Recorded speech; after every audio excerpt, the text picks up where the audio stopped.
Welcome to new unit unit 4 जिसका नाम है कंक्रीट मिक्स डिज़ाइन। उसका पहला लेक्चर है और ये समझिए लास्ट लेक्चर भी है क्योंकि जो सबसे मेन चीज़ है कंक्रीट के अंदर मिक्स डिज़ाइन वो आज हम सीखने वाले हैं। ठीक है, और ये इसका सम आता है, इसके स्टेप्स आते हैं, इसके फैक्टर इन्फ्लुएंस आते हैं। जैसे कि आप देख सकते हैं जीटी में बहुत बार पूछे गए हैं। कुछ 3 तरीके के वो हैं टॉपिक्स जो कि हर बार रिपीटेडली जीटी में पूछे जाते हैं, तो हम वो भी देख लेंगे। और अगर एक बार आपने वो कर लिया तो आपको आगे जाके ये चैप्टर की तरफ से एकदम फ्री हो जाएंगे। और इसके स्टेप्स हैं जो आपको ज़िंदगी भर एज ए सिविल इंजीनियर याद रहने चाहिए और आपको ज़िंदगी भर एक काम आएगा कि भाई किस तरीके से हम कंक्रीट मिक्स डिज़ाइन करते हैं। तो चलिए आज स्टार्ट करते हैं और सीखते हैं हम कि किस तरीके से कंक्रीट मिक्स डिज़ाइन होती है। तो सबसे पहले कंक्रीट मिक्स डिज़ाइन सीखने के लिए हमको सबसे पहले क्या समझना होगा कि कंक्रीट मिक्स डिज़ाइन है क्या है। तो कंक्रीट मिक्स डिज़ाइन क्या है? तो वो एक आर्ट है कि हमारे पास इंग्रेडिएंट्स है कौन कौन से कंक्रीट के। बेसिक इंग्रेडिएंट होते हैं सीमेंट है, सैंड है, एग्रीगेट है। ठीक है, these are the basic ingredient of cement concrete. ठीक है, तो इन सब का जो प्रपोर्शन है, इन सबको प्रॉपरली प्रपोर्शन के अंदर इसके स्ट्रेंथ के टाइप, उसकी स्ट्रेंथ के अनुसार हम डिज़ाइन करेंगे कि कितने प्रोपोर्शन में, यानी कितना सीमेंट लगेगा, कितना सैंड लगेगा, कितना एग्रीगेट लगेगा। उसके हिसाब से हम उनका प्रोपोर्शन डिसाइड करेंगे और फिर उसकी डिज़ाइन करेंगे।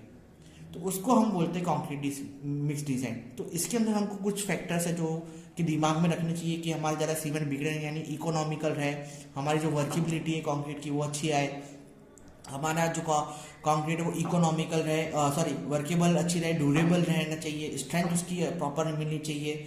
ठीक है, और हर अलग अलग हिसाब से अलग अलग अपन को कंक्रीट मिक्सिंग करनी पड़ती, मतलब ज़रूरतों के हिसाब से। जैसे कॉलम के अंदर भर रहे तो हमको अलग ग्रेड के कंक्रीट भरने पड़ेंगे, उसके हिसाब से। कोई हैवी बिल्डिंग लेना हो तो हमको अलग ग्रेड के, तो ग्रेड के बारे में भी हम आगे बात करेंगे। ठीक है, इसके अंदर ही तो कंक्रीट मिक्स डिज़ाइन की अगर प्रॉपरली अगर मैं डेफिनेशन यहाँ पे आपको पढ़ूँ तो क्या है, तो कंक्रीट मिक्स डिज़ाइन में be defined as the art of selection suitable ingredient of concrete and determining their relative proportions with the object of producing concrete of certain minimum strength and durability as economical as possible. ठीक है, क्या इसके अंदर क्या focus किया है, minimum strength और minimum durability अपन को मिलनी चाहिए। ठीक है, तो ये है अपना कंक्रीट मिक्स डिज़ाइन। तो हम कितने टाइप के कंक्रीट मिक्स डिज़ाइन होते हैं? तो 3 तरीके के कंक्रीट मिक्स डिज़ाइन होते हैं। तो 3 तरीके के टाइप होते हैं कंक्रीट मिक्स डिज़ाइन में। एक तो nominal mix design, standard mix design और डिज़ाइन मिक्स। ठीक है, अब नॉमिनल मिक्स क्या होता है? तो नॉमिनल मिक्स इससे स्पेसिफाइड होता है कि उसका जो प्रोपोर्शन है वो स्पेसिफाइड रहता है हमारे सीमेंट एग्रीगेट का, पर उसके लिए कोई स्पेशल टेस्ट परफॉर्म नहीं करने पड़ते हैं हमारे जो क्या बोलते हैं एग्रीगेट सीमेंट के लिए। मतलब आप बोल सकते हैं इसको नॉमिनल डिज़ाइन।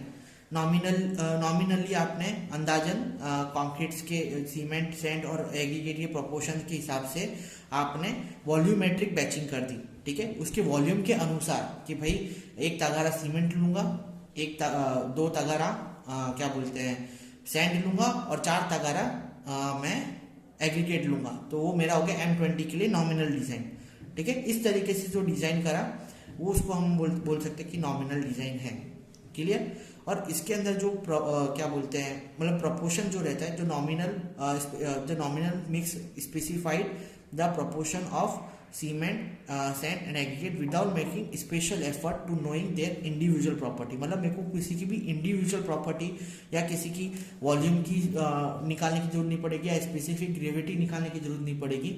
मैं डायरेक्टली क्या करूँगा, इसके अंदर वॉल्यूमेट्रिक बैचिंग करके अपने अंदाजन के हिसाब से मैं क्या करूँगा, मैं क्या करते हैं हम लोग डिज़ाइन कर देते हैं। अब ये जो नॉमिनल डिज़ाइन है ये कितनी बार पूछी गई है हमारे एग्जाम में?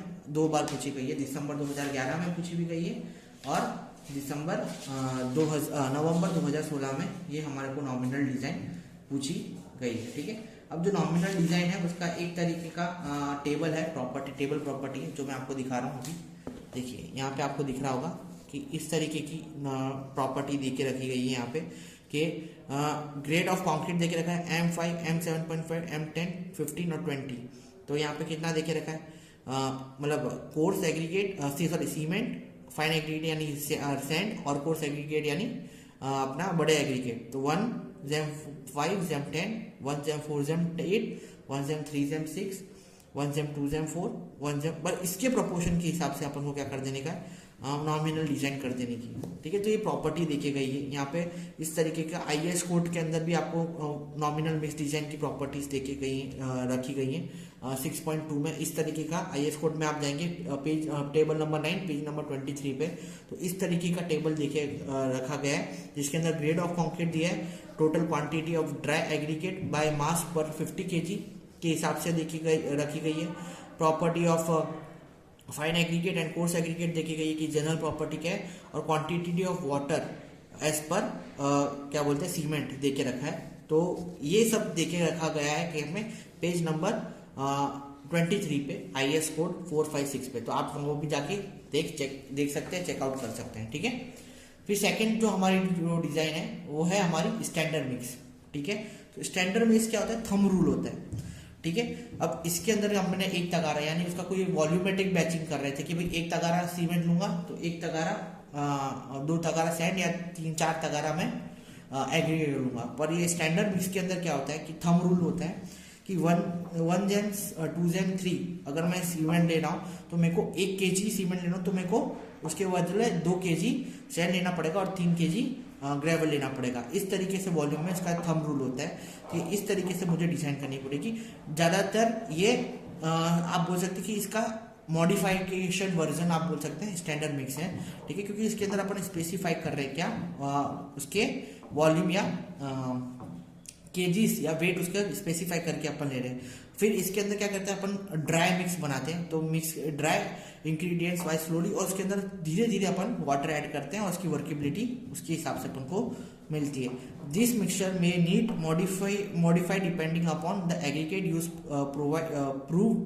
Proved a concrete of the right workability. मतलब इसको जो ये जो मिक्स है उसको जो मॉडिफिकेशन एग्रीगेट के अंदर करते हैं तो अपन को अच्छी तरीके से वर्केबिलिटी उसकी मिल सकती है। यानी अगर मेरे को वर्केबिलिटी ज़्यादा चाहिए तो मैंने क्या कर दूंगा, एग्रीगेट बढ़ा दूंगा, और कम चाहिए तो क्या एग्रीगेट घटा दूंगा। इस तरीके से मेरे को करना रहेगा। ठीक है, डिजाइन मिक्स, ये जो मिक्स है ये टेक्निकल मिक्स है। ठीक है, ये डिजाइन मिक्स के अंदर आपको क्या मिलेगा कि आप किस तरीके से आपकी अगर कंक्रीट की प्रॉपर्टी है, सीमेंट की प्रॉपर्टी, तो उसकी आपको स्पेसिफिक मतलब हर एक प्रॉपर्टी पे, सीमेंट की प्रॉपर्टी पे काम करना पड़ेगा, सैंड की प्रॉपर्टी पे काम करना पड़ेगा, एग्रीगेट की प्रॉपर्टी पे काम करना पड़ेगा। उसके डेटास निकलवाने पड़ेंगे कि भाई इसका मॉइस्चर कंटेंट कितना है, इसकी स्पेसिफिक ग्रेविटी कितनी है, इसकी बल्क डेंसिटी कितनी है। तो ये जो जितनी भी प्रॉपर्टीज हैं वो आपको लेबोरेटरीज के अंदर टेस्ट करवानी पड़ेगी और उसके हिसाब से आप मिक्स करेंगे। तो इसकी जो डिजाइन मिक्स है उसको आज हम करने वाले हैं, यही लेक्चर में अपन पूरा डिजाइन मिक्स भी करेंगे, तो देखते रहिएगा आगे। तो ये जो डिजाइन मिक्स की जो डेफिनेशन है वो क्या है, design mix is a process where each and every ingredient of concrete is first tested in laboratory. मतलब लेबोरेटरी के अंदर सबसे पहले इसको टेस्ट किया जाता है। ठीक है, अब कौन कौन से फैक्टर इन्फ्लुएंस करते हैं मिक्स डिजाइन को चूज करने में, तो बहुत सारे फैक्टर हैं। तो जैसे पहला फैक्टर है ग्रेड ऑफ कंक्रीट। अब ग्रेड क्या होता है कंक्रीट का, तो आपने बहुत बार देखा होगा कि ग्रेड इस तरीके से वो दिए गए होते हैं कि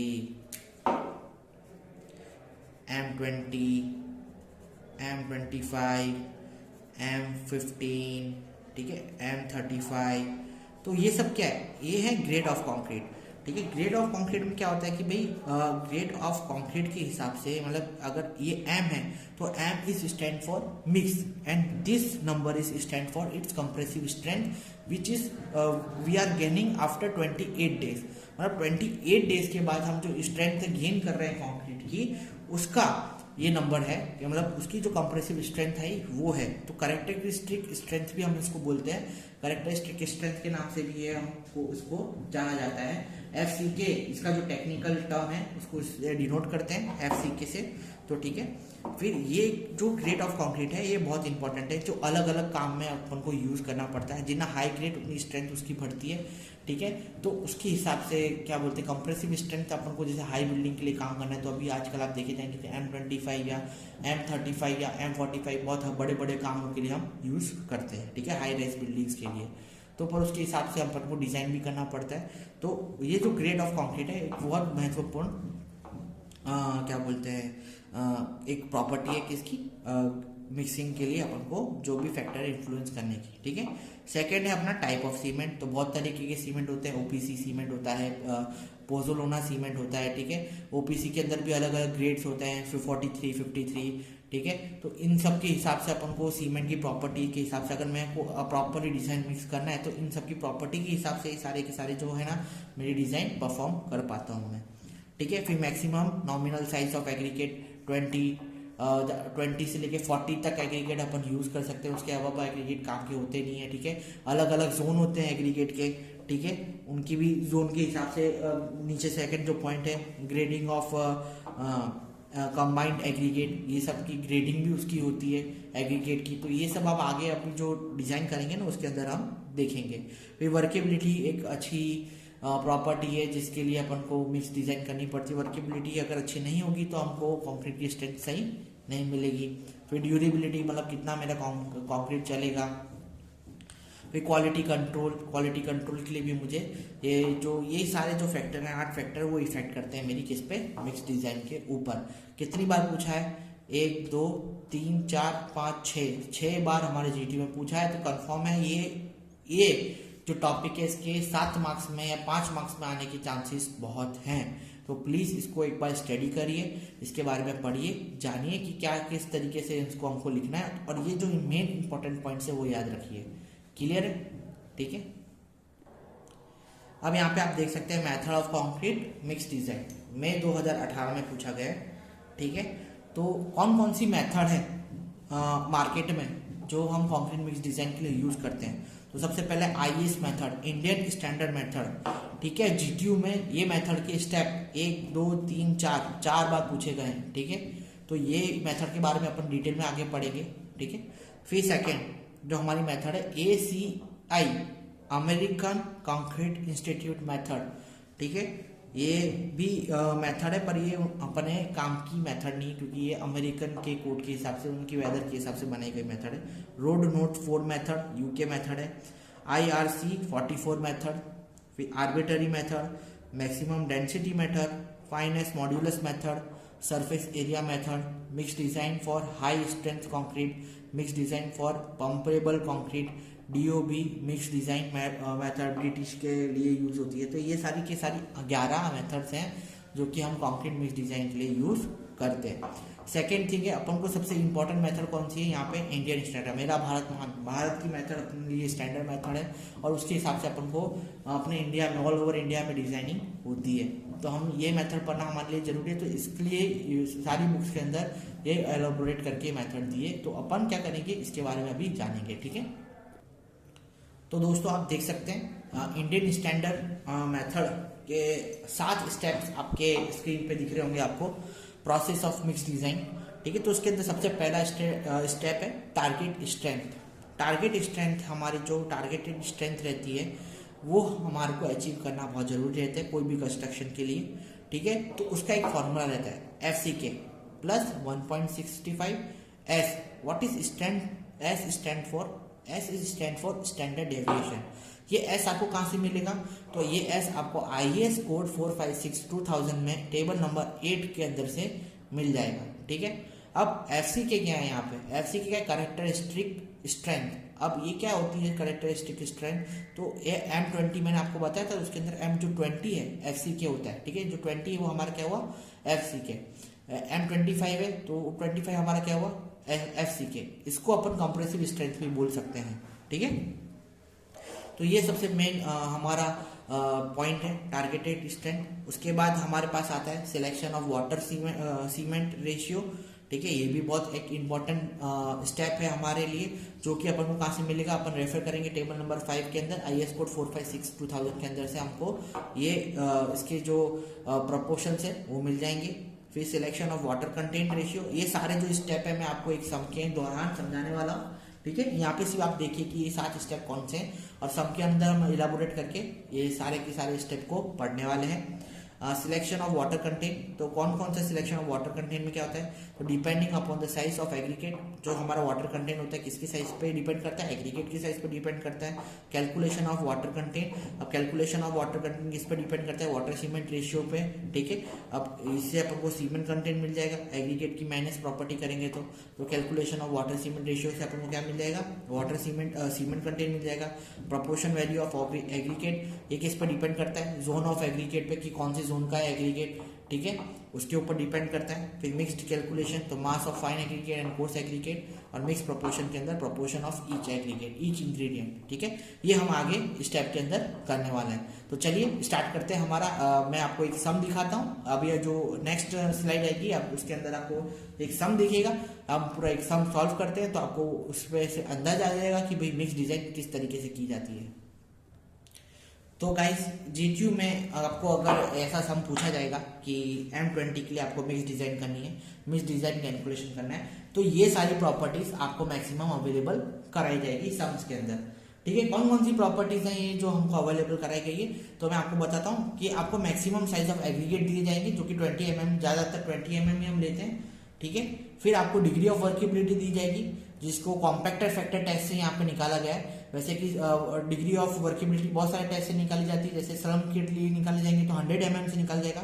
इसके ज़्यादा जरूरत हमको डिग्री ऑफ वर्केबिलिटी की जरूरत पड़ने वाली है नहीं, ठीक है। डिग्री ऑफ क्वालिटी कंट्रोल दिया जाएगा, गुड है, इसके बारे में हम आगे डिस्कस करेंगे कि इसलिए यहाँ पे गुड दिया है तो कहाँ पे अपन को काम आने वाला है। टाइप ऑफ एक्सपोजर दिया जाएगा, माइल्ड है, सीवियर है, एक्सट्रीम है, उसके बारे में बताया जाएगा कि भाई किस तरीके का जो एक्सपोजर है उसका क्या है, तो इसके बारे में भी मैं आपको आगे की स्टेप में बताने वाला हूँ। वाटर सीमेंट रेशियो यहाँ पे दिया गया है, ज्यादातर दिया नहीं जाता है तो वो किस तरीके से निकालते हैं वो भी हम आगे डिस्कस करेंगे। यहाँ पे कितना देके रखा है, 0.47 देके रखा है। सीमेंट यूज क्या, तो हम कौन सा सीमेंट यूज कर रहे हैं, OPC 50 ग्रेड वाला सीमेंट यूज कर रहे हैं, तो इसके हिसाब से इसकी प्रॉपर्टीज निकालनी पड़ेगी।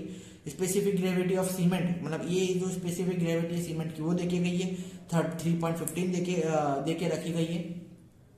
इससे specific gravity of coarse aggregate and fine aggregate देके रखा गया है, ठीक है। वाटर एब्जॉर्प्शन देके रखा गया है कोर्स एग्रीगेट का और फाइन एग्रीगेट का। कोर्स एग्रीगेट का 0.5% और फाइन एग्रीगेट का 1% देके रखा गया है। फ्री मॉइस्चर देके रखा गया है कि फ्री मॉइस्चर कितना है, नील है, ठीक है। और एफ है कितना है, 0, इसका भी नील है, यानी फाइन एग्रीगेट का भी जो हमारा फ्री मॉइस्चर है वो नील है, ठीक है। बल्क डेंसिटी ऑफ सीमेंट रखी गई है कि कितनी होती है, 1440 kg पर metre cube. Bulk density of coarse aggregate देखी गई है 1650 kg पर मीटर क्यूब के लिए अपन को ये बल्क डेंसिटी दी गई है। और bulk density for fine aggregate रखी गई है कितनी, 1800 kg पर मीटर क्यूब, ठीक है। इसके हिसाब से अपन को ये डिजाइन यहाँ पे देखी गई है। तो हमारा जैसे कि मैंने पहले आपसे डिस्कस किया, तो हमारा पहला जो स्टेप है वो क्या रहेगा, हमारा जो पहला स्टेप है, अगर शायद आपको ना दिख रहा हो तो मैं इसको पेन से लिख देता हूँ यहाँ पे। तो हमारा जो पहला स्टेप है वो है स्टेप 1,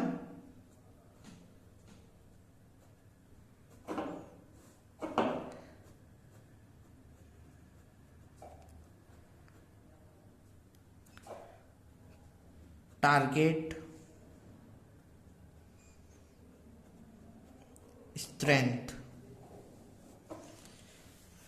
टारगेट स्ट्रेंथ हमारा जो पहला स्टेप है वो है, ठीक है, जिसकी मैंने आपको बताया था कि फॉर्मूला क्या होता है, FCK प्लस 1.65 S, जो S है हमको कहाँ से मिलेगा, टेबल नंबर 8 से, IS कोड 456 से अपन को क्या मिल जाएगा, S मिल जाएगा, ठीक है। इस तरीके का क्या बोलते हैं टेबल आपको वहां पे मिलेगा IS कोड के अंदर, जहां पे ग्रेड ऑफ कंक्रीट दिए रखे गए होंगे और उसके जो स्टैंडर्ड डेविएशन है वो देके रखे गए होंगे न्यूटन पर mm² के अंदर, ठीक है। अभी हम कौन से ग्रेड के लिए डिजाइन कर रहे हैं, हम M20 के लिए डिजाइन कर रहे हैं, ठीक है। तो उसका स्टैंडर्ड डेविएशन कितना है, 4, तो ठीक है, हमने यहाँ पे कितना ले लिया, 4 ले लिया, समझ में आया। तो अगर हम M30 के लिए डिजाइन कर रहे होते तो हमारा डिजाइन स्टैंडर्ड डेविएशन कितना होता, हमारा स्टैंडर्ड डेविएशन 5 होता, समझ में आया। तो इसके हिसाब से अपन को क्या करना है,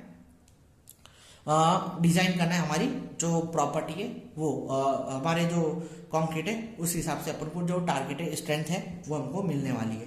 तो हमारा FCK हमको पता है M20 के लिए हम डिजाइन कर रहे हैं, तो FCK कितना आएगा यहाँ पे 20 आएगा।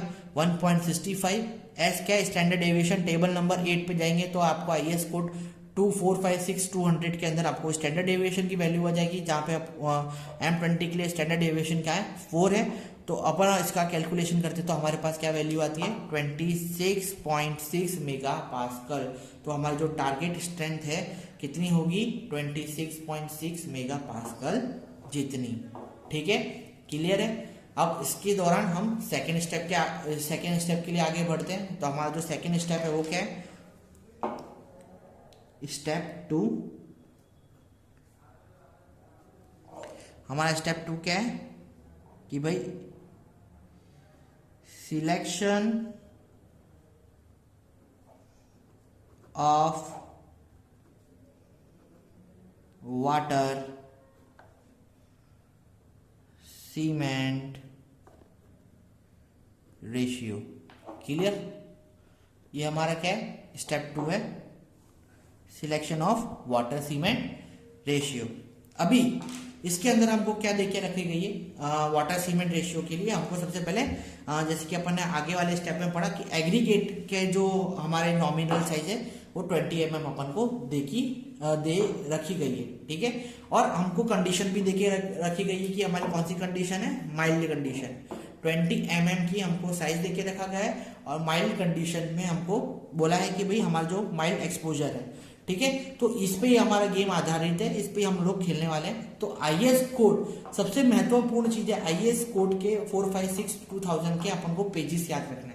ठीक है, तो IS कोड टेबल नंबर 5 पे आपको देके रखा गया होगा कि वाटर सीमेंट रेशियो क्या है, पर अपन को यहाँ पे क्या है वाटर सीमेंट रेशियो देके रखा गया है। कितना देके रखा गया है 0.47 देके रखा गया है। ठीक है, पर अगर नहीं देके रखा गया होगा तो आपको टेबल नंबर IS कोड 456 पे जाएंगे, टेबल नंबर 5 पे आपको RCC और PCC के हिसाब से वाटर सीमेंट रेशियो दिए गए होंगे, जिसमें एक कॉलम में क्या लिखा हुआ गया, जिसमें एक कॉलम में आपको ग्रेड ऑफ कंक्रीट यानी M20 M25 दे के रखा गया होगा और बाजू में उसके वाटर सीमेंट रेशियो दे के रखा गया होगा। तो आप वहां पे जाके भी चेकआउट कर सकते हैं। एक और मैं आपको ग्राफ दिखा रहा हूँ कि यहाँ पे आप देख सकते हैं, ये ग्राफ आपको क्लियरली दिख रहा होगा। ये ग्राफ भी वाटर सीमेंट रेशियो का ग्राफ है। 28 ये जो y एक्सिस पे 28 डेज की कंप्रेसिव स्ट्रेंथ देके रखी गई है, जैसे M20 M10 M20 M30 M40 M50 and M60। और उसकी क्या देके गई रखा गया नीचे x एक्सिस पे वाटर सीमेंट रेशियो देके रखा गया है, उसका एक ग्राफ प्लॉट है। अगर हम यहाँ पे देखें तो अगर मेरे को 20 के लिए निकालना है तो 20 से मैं अगर यहाँ पे बढ़ूंगा एक्स एक्सिस की तरफ तो कहाँ पे बाइसेक्शन मिलता है मेरे को यहाँ पे, यानी 0.55 से 0.60 के बीच के अपन को मिलता है, यानी 0.57 अपन ले सकते हैं। तो अपन को यहाँ पे जो हमारा डेटा है उसके अंदर कितना टारगेटेड डिस्टेंस देके रखा हुआ है 0.47 देके रखा गया है। ठीक है, तो 0.47 देके रखा गया है और अपन को चाहिए कितना 0.55। ठीक है, तो 0.47 से 0.55 से ज्यादा नहीं होना चाहिए वाटर सीमेंट रेशियो। अगर 0.7 है then it is okay, it is less than 0.55 then we can use it for our mix design. Clear, तो इस तरीके से जो हमारी सेकेंड स्टेप है वो यहाँ पे पूरा होता है। अब यहाँ पे आप देख सकते हैं सिलेक्शन ऑफ वाटर कंटेंट किस हिसाब से अपन को करना है। तो IS कोड 10262/2009 पेज नंबर 3 पे टेबल नंबर 2 पे हमको मैक्सिमम कंटेंट दे के रखा हुआ गया होगा। मैं आपको टेबल दिखा देता हूँ किस तरीके से वो टेबल दे के रखा गया है। अतुल की बुक के अंदर वो टेबल आपको देखने के लिए मिल जाएगा।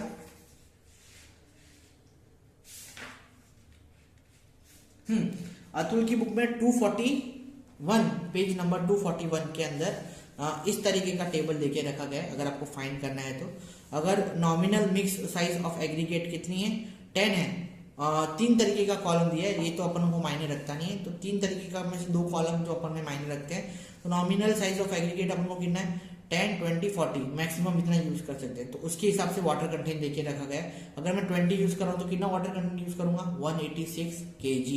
क्लियर है, ठीक है, इसके हिसाब से मैं वाटर सीमेंट इस तरीके का टेबल अब कहाँ पे देके रखा गया है IS कोड 10262/2009 में देके रखा गया है। ठीक है, तो मैक्सिमम वाटर कंटेंट कितना आएगा अपना 186 लीटर आएगा। क्लियर, चूज कर लिया क्योंकि हमारे जो एग्रीगेट है कितने 20 mm के एग्रीगेट है, इसलिए हमारा जो कितना आ रहा है 186 लीटर आ रहा है। ठीक है, अब हमारा जो स्टेप 4 है, हमको स्टेप 3 मिल गया। अब हमारा स्टेप 4 है कैलकुलेशन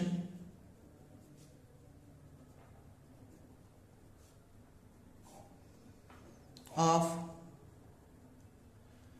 सीमेंट कंटेंट। ठीक है, calculation of cement content. Water cement का अपन को कितना देखे रखा है, रेशियो 0.47 देखे रखा है। अपन ऐसा लिख सकते हैं water divided by cement content is equal to 0.47। ठीक है, लिख सकते हैं। अब हमारा जो वाटर सीमेंट अपन को निकालना है, ठीक है, तो वाटर कंटेंट तो अपन को मिल गया कितना 186 लीटर मिल गया। IS 4456 सॉरी IS कोड, इसको यहाँ से काट देंगे। IS कोड 10262 के अंदर से टेबल नंबर पेज नंबर 3 में से टेबल नंबर 2 पे है, अपन को 186 लीटर मिल गया।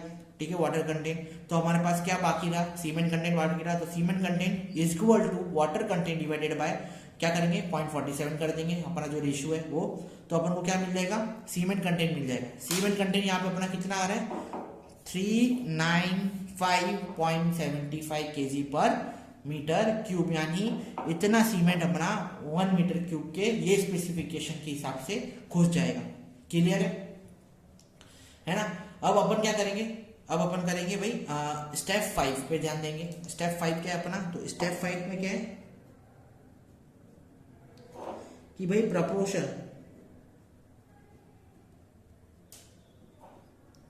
Of volume of CA and FA। ठीक है, मतलब प्रोपोर्शन ऑफ वॉल्यूम किसका, कोर्स एग्रीगेट का एंड फाइन एग्रीगेट का। अब ये आपको मिलेगा IS कोड 1026/2009 के अंदर table 3। Table indicate the aggregate difference of zone, मतलब वो जो टेबल है वहां से आपको क्या मिलेगा, आपको मिलेगा कि भाई अलग अलग जोन के हिसाब से एग्रीगेट की जो वॉल्यूम है वो क्या क्या है। तो जैसे कि यहाँ पे आप यहाँ पे देख सकते हैं, ये टेबल आपको मिल जाएगा उसके अंदर। ठीक है, 10262 के अंदर।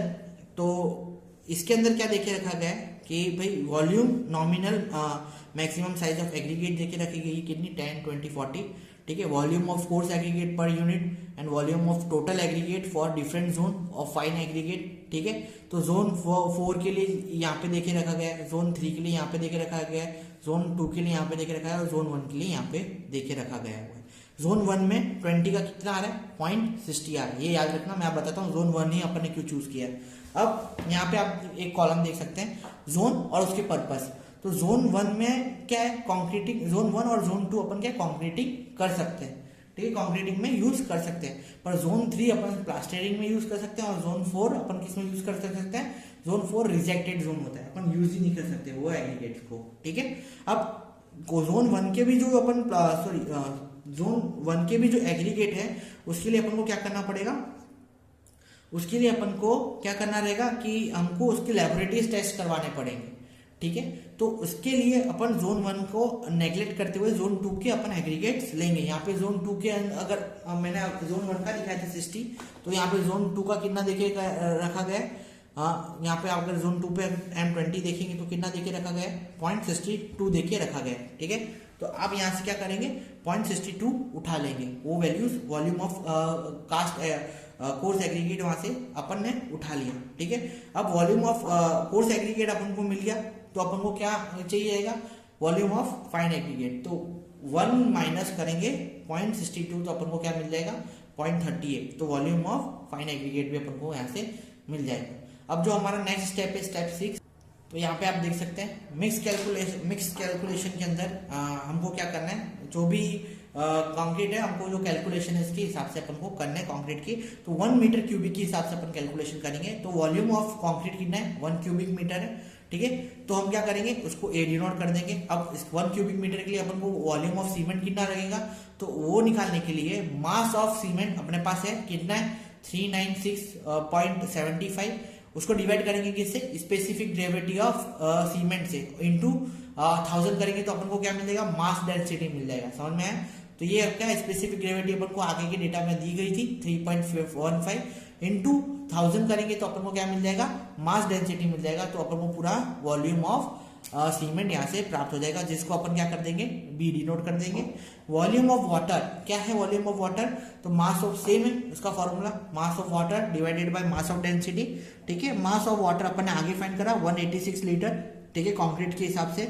और जो density of water, specific gravity of water है, कितनी रहती है, 1 रहती है। इंटू 100 करेंगे तो अपन को क्या मिल जाएगा, वॉल्यूम ऑफ वाटर मिल जाएगा। तो कितना आता है, 1.186 मीटर क्यूब। ठीक है, फिर अपन को क्या फाइंड करना है, volume of all aggregate find करना है। तो ऑल एग्रीगेट फाइंड करने के लिए अपन को क्या करेंगे, अपने पास क्या है, टोटल क्या है अपने पास, कंक्रीट का देके रखा गया है कंटेंट। ठीक है, उसके अंदर से अब मैं सीमेंट और वाटर माइनस कर दूंगा तो मेरे को वॉल्यूम मिल जाएगा एग्रीगेट का। तो वही मैंने यहाँ पे किया है, यहाँ पे A माइनस बी प्लस सी किया है, तो मेरे को क्या मिल गया, टोटल एग्रीगेट यहाँ पे प्राप्त हो गए। ठीक है, जिसको मैंने डी डिनोटेट कर दिया। अब इसके ऊपर से मुझे क्या निकालना है, mass of coarse aggregate and mass of fine aggregate निकालना है। तो उसकी फॉर्मूला क्या है, तो उसकी फॉर्मूला है टोटल वॉल्यूम, मतलब ये जो total volume into specific gravity of coarse aggregate, जो कि आगे देके रखी गई है, वॉल्यूम ऑफ कोर्स एग्रीगेट जो हमने स्टेप 5 के अंदर निकाली, और इंटू 1000 करेंगे तो आपको क्या मिल जाएगा, मास ऑफ कोर्स एग्रीगेट मिल जाएगा। सेम फॉर हम फाइन एग्रीगेट के लिए करेंगे तो हमको फाइन एग्रीगेट यहाँ पे मिल जाएगा। तो इस तरीके से अपना यहाँ पे अपन को क्या मिल जाएगा, यहाँ पे मास ऑफ कोर्स एग्रीगेट मिल जाएगा और मास ऑफ फाइन एग्रीगेट मिल जाएगा। और मास ऑफ सीमेंट तो अपन ने आगे फाइंड करके रखा ही था, और मास ऑफ वाटर अपन ने आगे स्टेप 2 में फाइंड किया था। तो इससे अपन को सबके मास मिल गए, तो अपन को प्रोपोर्शन सब मिल सकता है। तो प्रोपोर्शन के लिए जो नेक्स्ट स्टेप है, प्रोपोर्शन के लिए जो नेक्स्ट स्टेप है वो स्टेप है 7, जिसका नाम है मिक्स प्रोपोर्शन।